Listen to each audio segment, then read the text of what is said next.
ये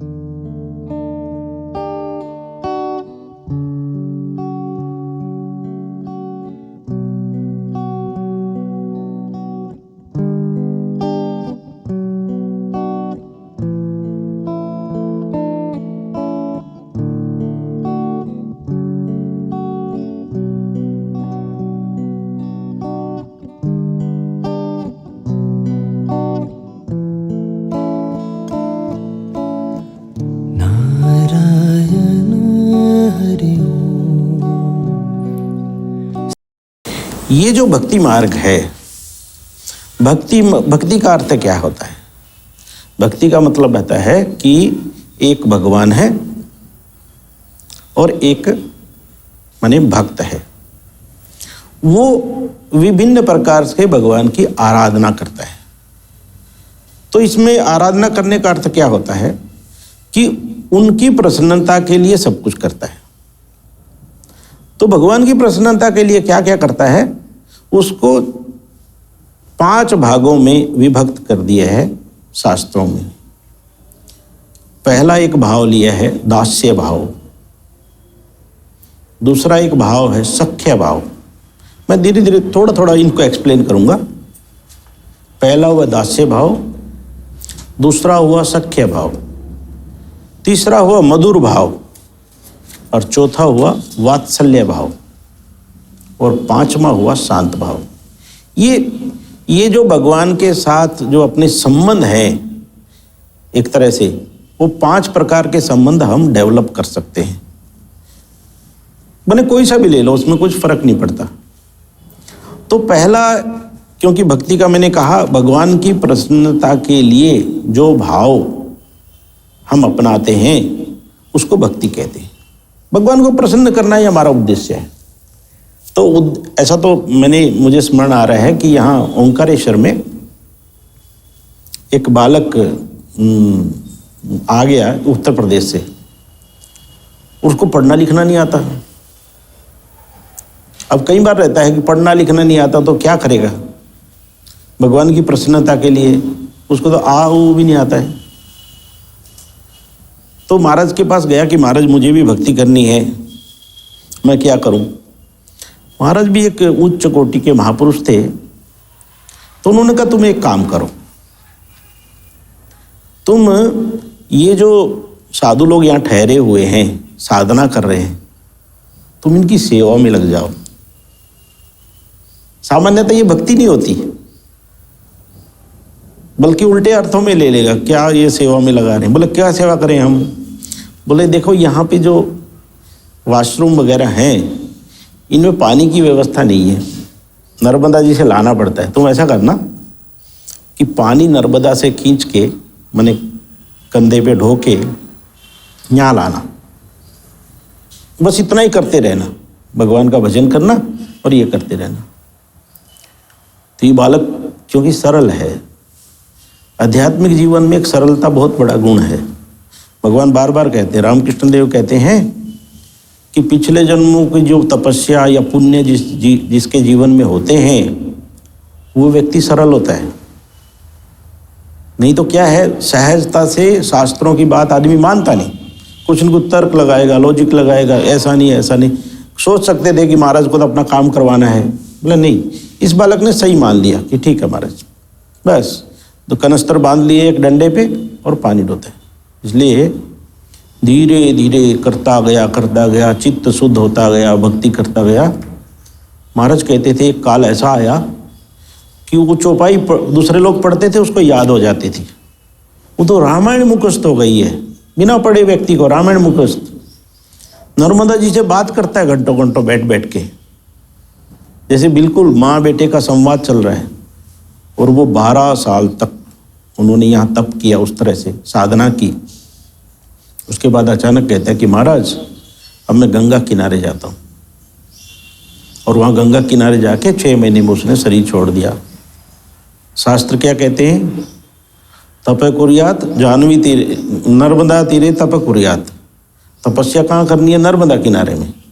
मरणम जाह्नवी तटे, मरना हो तो गंगा किनारे जाओ, ज्ञान प्राप्ति तो गंगा किनारे। गंगा किनारे जाके शरीर छोड़ दिया। तो कहने का अर्थ क्या हुआ कि एक भाव, एक कोई भी भाव, एक कोई भी संबंध प्रभु के साथ जोड़ना है। भक्ति का अर्थ है संबंध। तो पहला भाव है दास्य भाव। दास्य भाव का तो हम लोगों को पता ही है, दास का कोई से नहीं रहता, कहने का कुछ नहीं रहता, मालिक जैसा आदेश देता है। 2 पॉइंट इसमें आते हैं। एक, अपनी मर्जी कुछ नहीं चलती वहां पे, मालिक की मर्जी है, जो आदेश है वही सर्वोपरि है, और उनकी प्रसन्नता के लिए ही वो आदेश का पालन करना है। हम तो दास है, ये प्रभु का आदेश है। तो हनुमान जी कैसे हैं? हनुमान जी के जीवन में दास्य भाव बहुत प्रकट हुआ है। जब काम नहीं रहता तो भगवान का भजन करते हैं।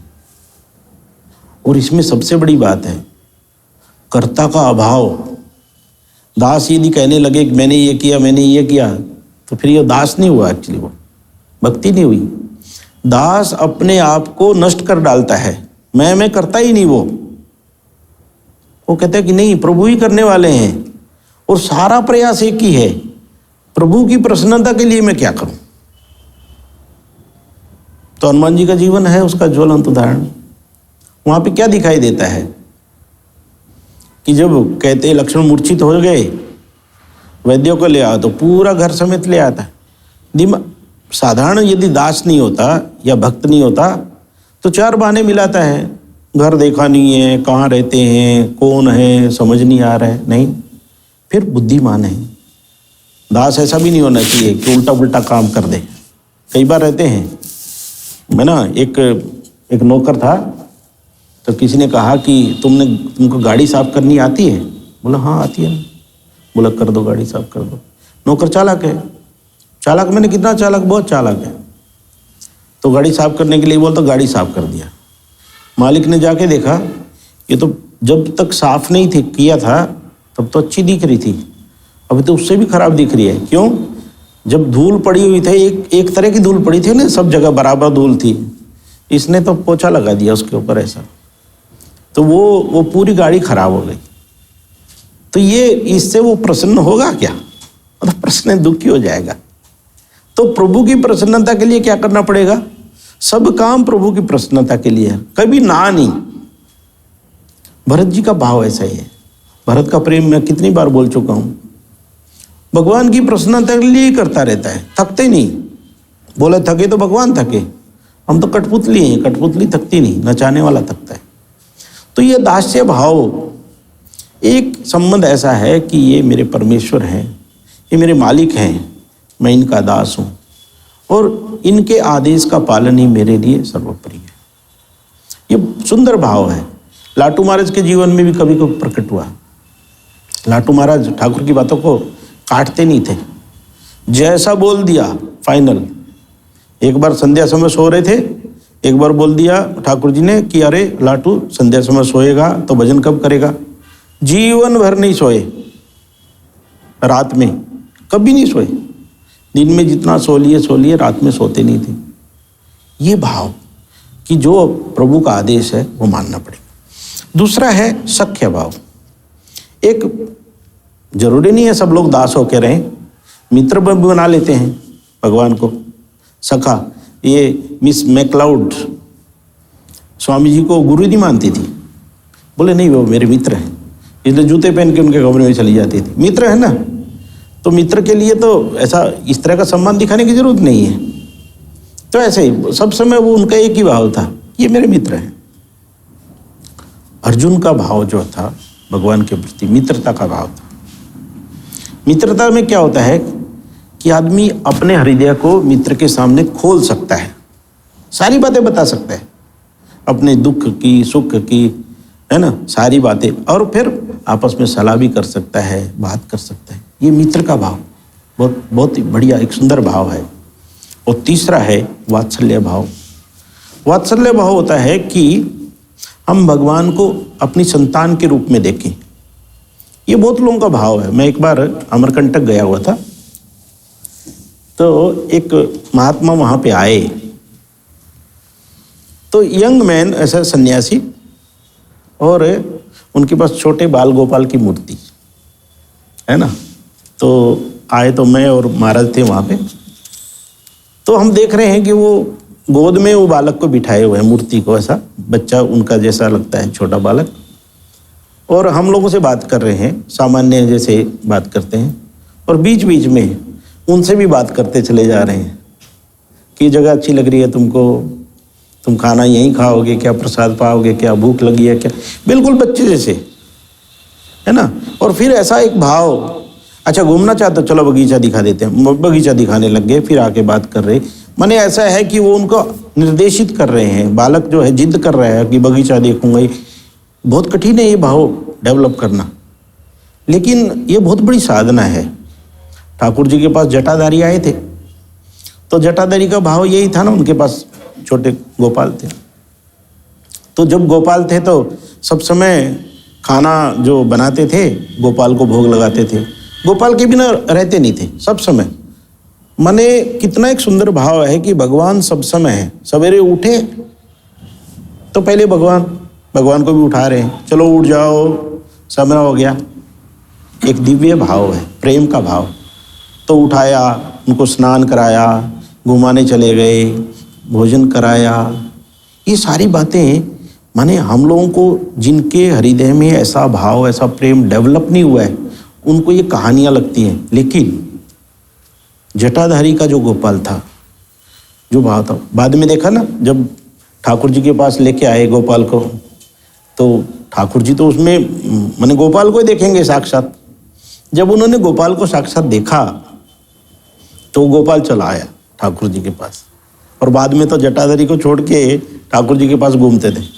और हम लोगों ने देखा है गंगा जी में स्नान करने ठाकुर जी गए तो गोपाल भी गए, और गोपाल वहाँ तैरने लगे, उछल कूद करने लगे, और जो मान नहीं रहे, माने ठाकुर जी कह रहे हैं कि इतना बदमाशी मत कर, उछल कूद नहीं, गंगा जी बहुत गहरी है, डूब जाएगा, तो माना नहीं तो ठाकुर जी ने डुबा दिया था उनको। और डुबा देने के बाद जब वो पानी पी गए थोड़ा सा, तो बाहर निकाला, अच्छे सांस लिया उन्होंने, फिर ठाकुर जी दुखी भी हो गए थे। फिर जिद करने लगे कि मैं खाना खाऊंगा, ठाकुर जी के पास कुछ था नहीं, तो मुरमुरे खिला दिए, है ना। तो थोड़े मुरमुरे जब खाए तो मुंह से खून निकलने लगा उनके, तो फिर ठाकुर जी रोने लगे। देखो माता यशोदा और कौशल्या माता जो हैं कितना सुंदर सुंदर पकवान खिलाती थी, और मैंने तुमको मुरमुरे खिला दिया, तुम्हारा मुंह में से खून नहीं। ये भाव की बातें हैं। ये क्या है, साधारण आदमी, शारदानंद जी महाराज कहते हैं वो गोपाल जो थे वो मूर्ति वहाँ रखी थी जब ये लोग गए। शारदानंद जी लोग जब यंग माने सन्यासी थे, वो गए, वो मूर्ति देखी उन्होंने भी। बोले हम भी थोड़ा तिरछी नजर से देखते रहते थे उनको, कहीं हमसे भी बातचीत करें।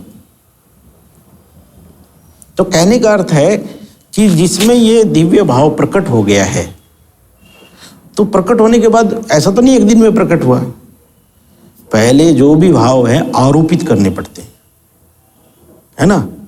तो ये पहले आरोपित करते करते करते करते अंदर से वो भाव फिर उमड़ने लगता है।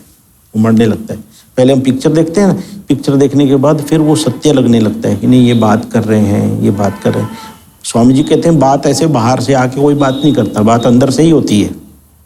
लेकिन भावराज्य की बातें गोपाल की माँ ने एक साधना की, गोपाल को एक खाना पीना खिला के ये करके, और गोपाल दर्शन दे रहे हैं, कंधे पे चढ़ रहे हैं, बैठ रहे हैं। तो ये भाव वात्सल्य भाव यशोदा मैया का भाव था।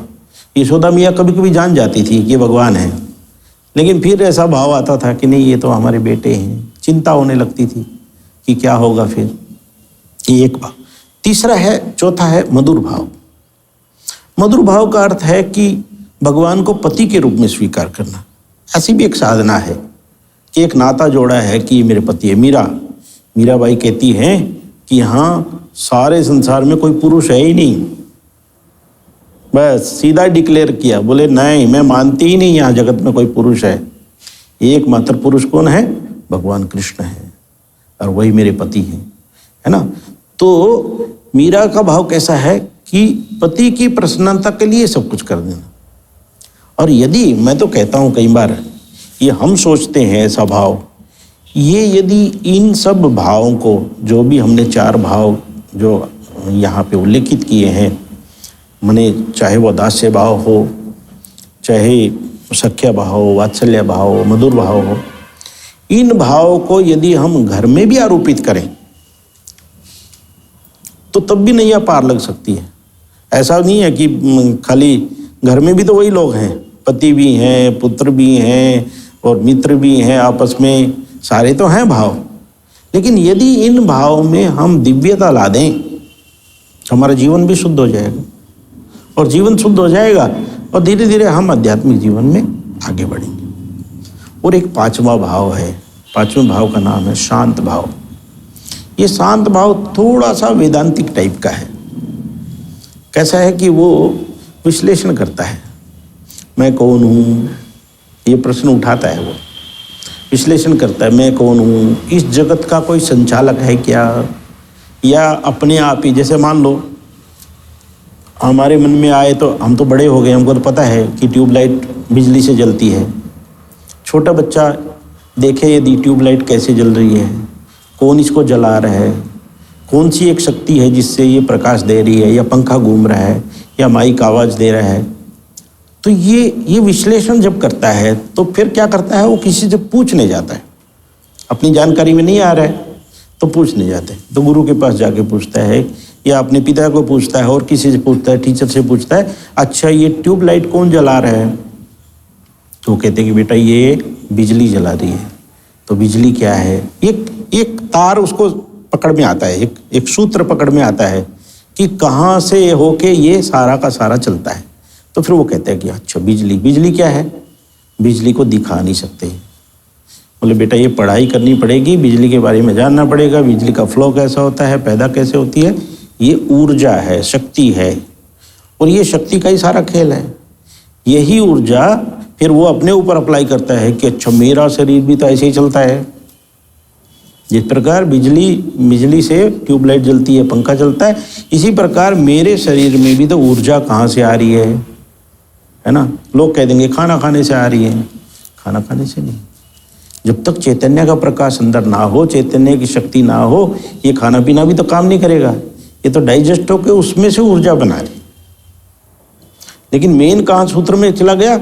नहीं, वो परम चैतन्य जो शक्ति है, जो जिसका नाम परमेश्वर कहा, आत्मा कहा, परमात्मा कहा, ये विश्लेषण करता है। ये शांत भाव का व्यक्ति है। वो बैठता है, अपना भगवान के बारे में, अपने बारे में विश्लेषण करता जाता है। भगवान कौन है, मैं कौन हूँ, ये कौन। बाद में धीरे धीरे जब जिस आदमी का मैं खत्म हो जाता है, मैं मीठा बला टली, जिसने मैं को मार दिया, मान समझ लो वो आध्यात्मिक जीवन की नैया पार कर गया। ये जो मैं है, यही समस्या है। मैं करता हूँ, मैं भोगता हूँ, मैं करके वो फंसा रहता है। और ये भाव, इसमें कैसा भाव आता है? धीरे धीरे विश्लेषण करके बोले नहीं, मैं तो करता हूँ ही नहीं। पंखा थोड़ा चलता है, पंखे को तो चलाया जा रहा है। तो इसी प्रकार हमारे अंदर भी कोई एक शक्ति है, कोई चैतन्य है जो हमको भी चला रही है, जगत को भी चला रही है। तो इसलिए मैं कैसे हो गया? तो जब मैं चला गया, मैं जाने के बाद उसको पता चला एक मेरे परमात्मा या मेरे प्रभु ही हैं जो सारे जगत को चलाते हैं। तो इस प्रकार हमने क्या देखा? ये भक्ति मार्ग क्या है? एक नातों का मार्ग है। एक भजन में आता है ना, तोई मोई नाते अनेक मानिए जो भावे। प्रभु तेरे मेरे नाते बहुत हैं। तो कैसा है कि जो हमको अच्छा लगे, हो सकता है किसी को दास्य भाव अच्छा लगे, किसी को सख्य भाव अच्छा लगे, किसी को मधुर भाव अच्छा लगे, किसी को शांत भाव अच्छा लगे।